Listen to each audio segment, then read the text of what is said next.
Good morning.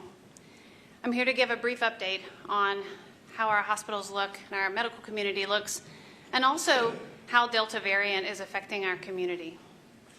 I'd like to talk about Delta variant first because for me it's the newest thing and the most important difference that we are facing right now compared to last year. The Delta virus, the Delta variant, is not last year's virus, and it's become incredibly apparent to healthcare workers that we are dealing with a different beast. Last year, if you were infected with the virus, you had protection that lasted quite some time. That is no longer the case, and if you've been previously infected, you are not protected against Delta variant. Last year, kids didn't seem to spread this virus very much, and they didn't seem to get that sick from it. We didn't see this increase in our pediatric admissions, not that much. We saw some unfortunate cases, but overall we felt good about our kids. Delta variant is coming for our children. We are seeing increased admissions, we are seeing increased office visits, we are seeing sick kids and intubated kids today in our hospital. Last year, our pregnant mothers felt pretty good about coronavirus. They didn't have vaccine, but they knew how to protect themselves, and our pregnancies looked okay. And this spring, our pregnant mothers are at risk. We're seeing them admitted, we're seeing them ventilated, and we're seeing the loss of their children. Delta variant is a different virus from last year, and we cannot take what we think we learned from last year's virus and apply it to this summer because it's killing us. Why is it? Why is Delta variant so different? It's different for one main reason. When it gets into our body, it hides for a little bit. It's super smart because we let it figure out how to evade our immune system. And in my immune system as a vaccinated individual, and in your immune system, possibly as an unvaccinated individual, it hides for a little while and it starts to spread before our immune system knows.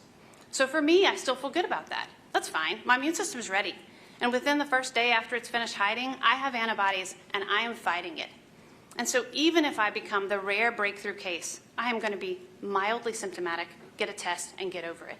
For the unvaccinated, it's like letting a burglar cross all the way through your threshold, all the way into your bedroom, and wake you up from sleep before you know it's there. Delta variant is sneaky, it's a beast, and it has figured out why you are no longer that person who's going to be fine. It's killing us. What are we seeing in the hospitals today because of the Delta variant? What I saw earlier this week was just what we talked about last year. I had a hospital in North Louisiana call me with somebody who did not have coronavirus, who needed a specialist, a surgical specialist. They called 40 hospitals. They got told no by everybody. That patient sat in their ER waiting to have surgery, and they begged us, please find a bed for this young person who just needs a surgery to save their lives, because 40 people have told us no. And we're at the beginning of this surge. So what did we do? We shunted all of our activity in the hospital. We tried to free up as many beds as possible so that we can once again, every single day, try to protect those people who don't have COVID, while more and more COVID comes through the door. We're being overwhelmed, and it's happening really fast. What are we seeing with our COVID patients? When I look through our list every morning, it's my friends. It's my peers. They're 30 and they're 40 and their kids go to school with my kids, and their kids are starting college in 3 weeks and they're not going to be alive. It is us. It's not those people who are sicker. It's us. That's who's in the hospital today. And across the street are my friends' kids. That is what Delta variant is. It's coming for us. It's a beast. That's what we're seeing in the hospital. That's why we're nervous. That's why I'm here to talk to you today, because it's different. I want to be clear after seeing what we've seen the last 2 weeks. We only have two choices. We are either going to get vaccinated and end the pandemic, or we are going to accept death. A lot of it, this surge, and another surge, and possibly another variant. That's it. It's no longer about what you heard on the news or what you think your hesitancy might be. If you don't choose the vaccine, you're choosing death, and you're choosing a surge and another surge. Pandemics last for years. We know that. We're very educated people. Pandemics last for years.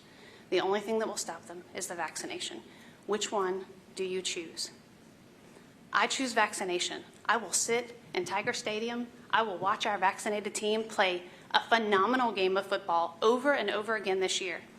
But when I look in the front and the back of me, there will be people who are not there, people who I have high-fived for years walking up those stands. And it's not because they let their season tickets go. It's because they're not here.